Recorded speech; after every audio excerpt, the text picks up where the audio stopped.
Yo, it's your boy Up Smoke back there in video. Today's video, we got week 2 power rankings.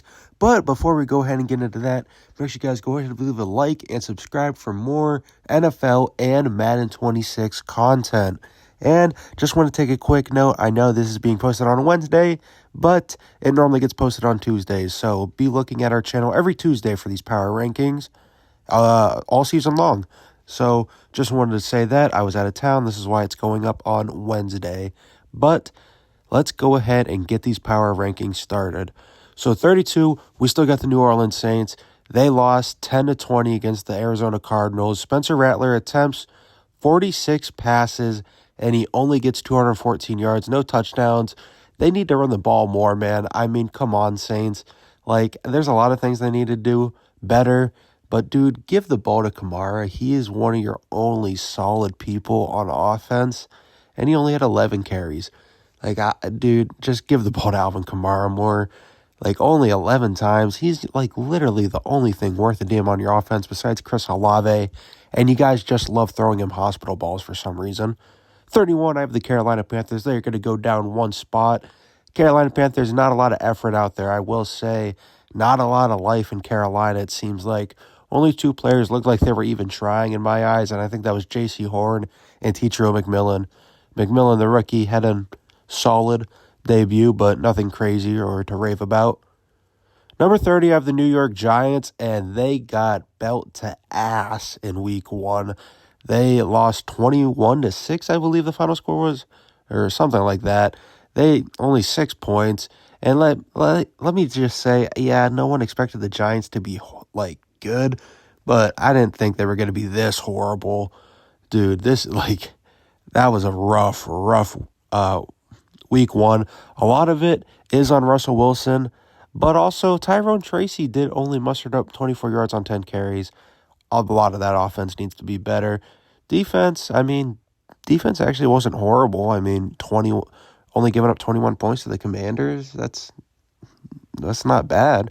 Just they need to figure out that offense. And talking about getting an ass whooping, the Miami Dolphins, oh my God, I think it was 38-1 the final score.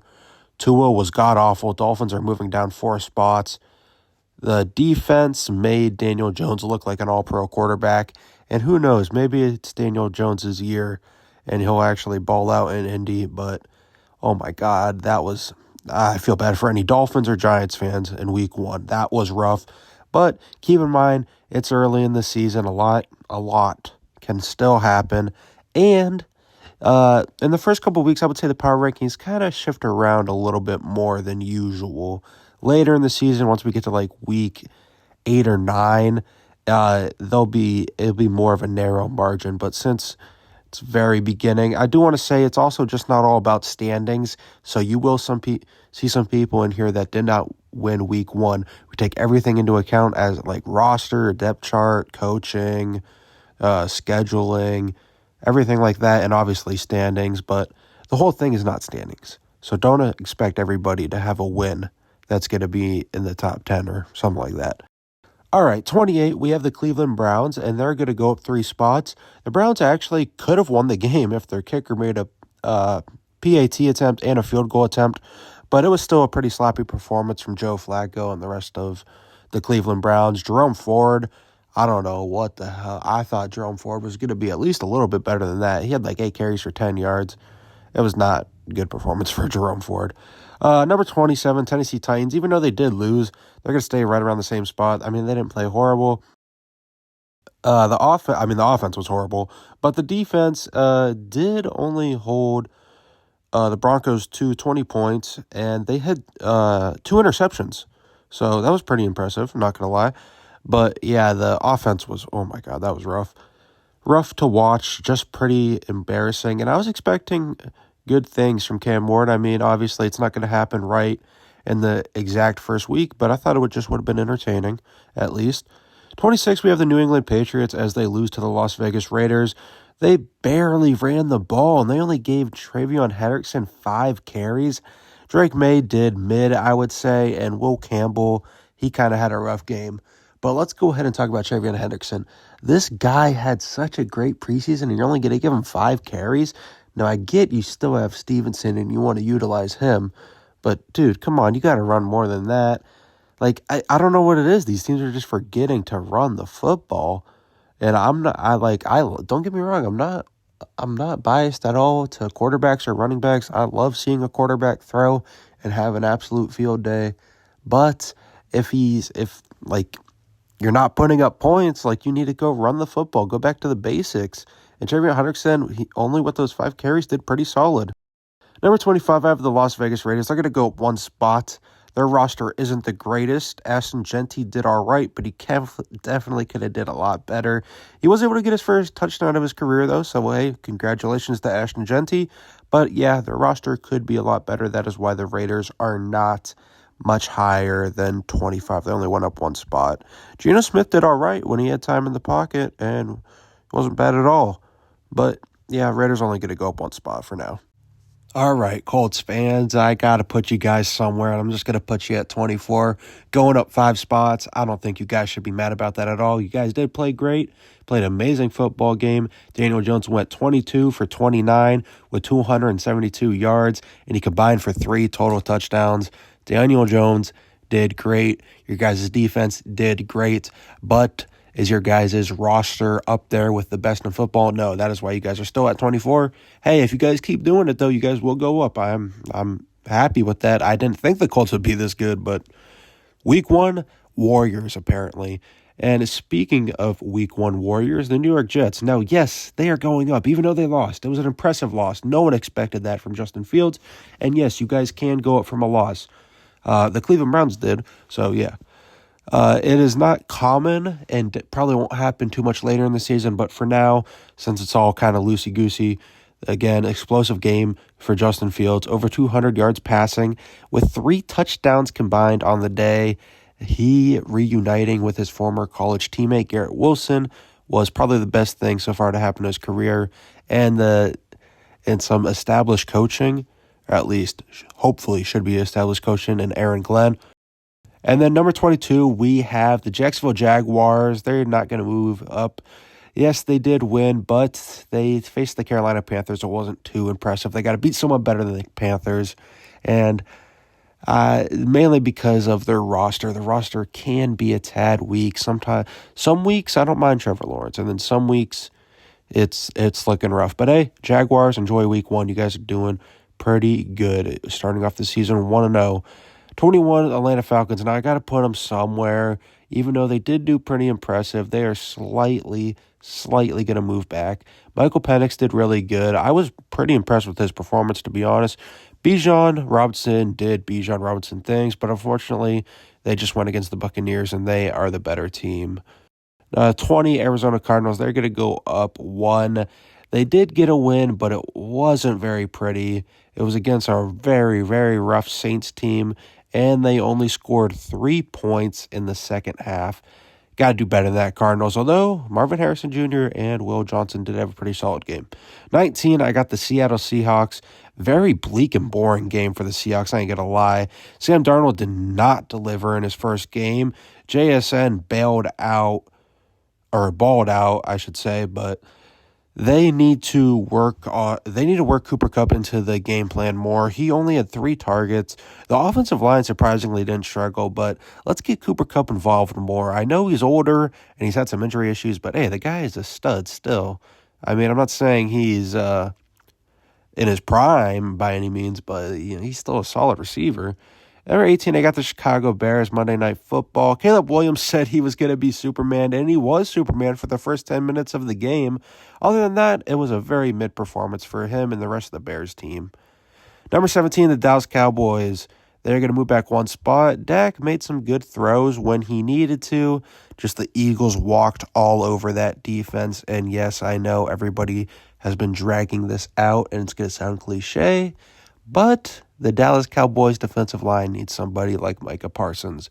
I promise that's the last time you'll hear it, at least on this channel. But yeah, no, that trade still did make no sense at all. I promise once we get into week 2 and 3, we'll stop talking about it, Cowboys fans. But, I mean, dude, come on. He did just about everything, and he was like the anchor of your guys' entire defense. It was just so dumb. It was so dumb. Anyway, if they had someone like there, they actually had a pretty good shot of winning the game, helping stopping the run game. And I mean, it is the Eagles, but they did put up a pretty good fight. 16, I got the Houston Texans, and I am mad at the Texans because I'm not a fan of the Texans, but I'm just big believers in that they would do good. And I get a lot of slack for that around my family and other people on the channel. And they call me a closet Texans fan. And I mean, I'm not, but I just am a big believer in CJ Stroud. And I thought he was definitely going to bounce back, but week one was not his time to bounce back. I will say I'm going to blame a lot of this loss on the receiving core and Nico Collins. They did not put much effort into this. Nico Collins needs to perform better, but it's not all on him. CJ Stroud had less than 200 yards passing and an interception on the day. That is why the Houston Texans are moving all the way back to 6 spots. Very, very disgusting loss against the Rams. At least it was against a good team, but dude, it seriously looked like they weren't even trying to score. Number 15, I'm going to put the San Francisco 49ers. They did get a win. Brock Purdy just came out slinging that thing to the offense and to the defense because he had 2 passing touchdowns and then 2 interceptions. Ricky Pearsall was the leading receiver for them with 4 receptions and 108 yards. Big believer in Ricky Pearsall, and with the George Kittle missing a few weeks, he's going to need to step up even more. So they're going to be expecting quite a bit out of him.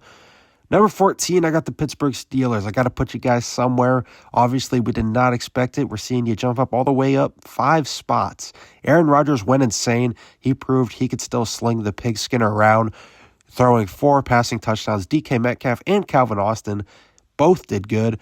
The only thing that worries me a tad bit, and it's crazy to say it after that win, the defense. Dude, the Steelers' defense is known for being scary, and you can't pass on them. You can't rush on them. And, dude, Justin Fields and the Jets put up 32 points? Hopefully it's just week 1 jitters or week 1 miscues. But, yeah, Steelers' defense was kind of worrisome. But don't worry, because Aaron Rodgers, DK Metcalf bailed you guys out. All right, 13, I'm going to put the Cincinnati Bengals. They are moving back 1 spot, even though they did get a win. It was a very, very disgusting win. And like I said before, Cleveland Browns could have easily won if their kicker could have made those kicks. But I'm not going to judge anyone on coulda, shoulda, wouldas. But still, very ugly win. I'm sorry, Bengals. You got to move back at least 1. That's the Cleveland Browns, the team you're supposed to blow out with the type of roster you have. Number 12, I have the Los Angeles Rams. They're going to move back 1. They got the win, but it was very ugly. Stafford had a good game. They need to establish a true wide receiver 3, I would say, though, because it was just to Puka Nacua or Devontae Adams. And that is a great duo. Don't get me wrong. But Tutu Atwell only had maybe 2 targets. I don't know. You need to work in your wide receiver 3 a tad bit more. Maybe that would help him out. 11, I'm going to put the Minnesota Vikings. They only seemed alive in the 4th quarter, but the defense was impressive, so I got to give them points for there. That defense was pretty impressive. And J.J. McCarthy, I'm going to give you a heads up. Dude, just target Justin Jefferson more, and the game will be less stressful next time, and you won't have to wait till the 4th quarter to take the lead. Just target Justin Jefferson more, please. All right, number 10, I got the Denver Broncos. It was an ugly win. They're going to move back 2 spots. It's against the Tennessee Titans. This is a team that was the worst team last year, and you only get an 8-point win and throw 2 interceptions? Oh, my God, no. You got to go back at least 2 spots for that, man. All right, number 9, I got the Los Angeles Chargers. Very impressive win. Justin Herbert, masterclass, if you would say so. He took down one of the best teams in the league, Quentin Johnston, Keenan Allen, and Ladd McConkey. If they keep performing like that, maybe Herbert will have the weapons he's been looking for just about his whole career. Number 8 is going to be the Washington Commanders. It was a nice in-division win against the Giants, but they did not, even though the scoreboard does look pretty dominating, they played some pretty sloppy football. They had 11 penalties committed. You've got to clean that up. Again, it's week 1. I guess I'll give you an excuse, but you can't be doing this later in the season. 11 penalties, that is rough.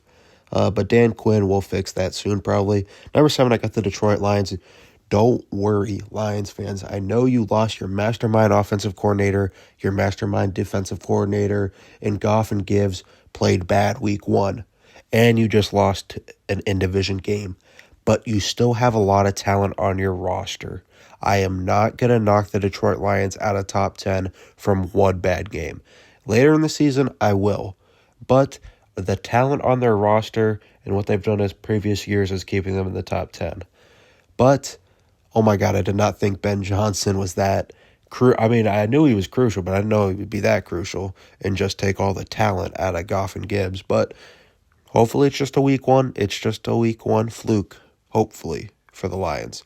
Number 6, I'm going to put the Tampa Bay Buccaneers. Emeka Egbuka might be him. He went crazy that game. It was probably a little bit too close for comfort. I'm not gonna lie if you're Todd Bowles and the Buccaneers, but still, we're able to get it done. A win is a win.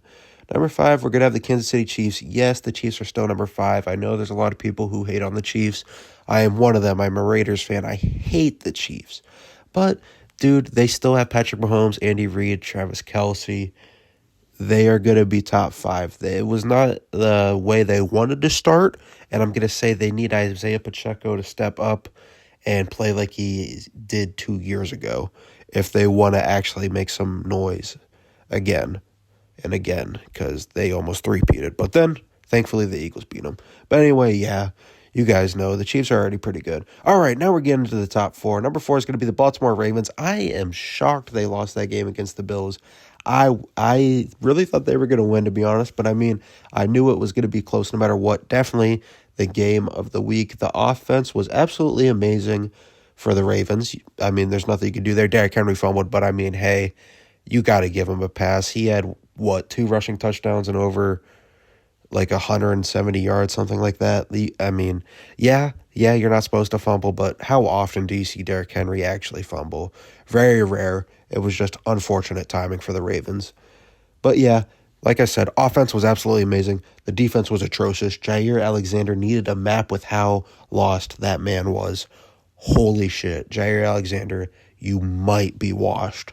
Or you need to get those reps in before week 2. Because, dude, that was insane. 3, I got the Green Bay Packers, and I can already see the comments saying the Packers are way, way too high.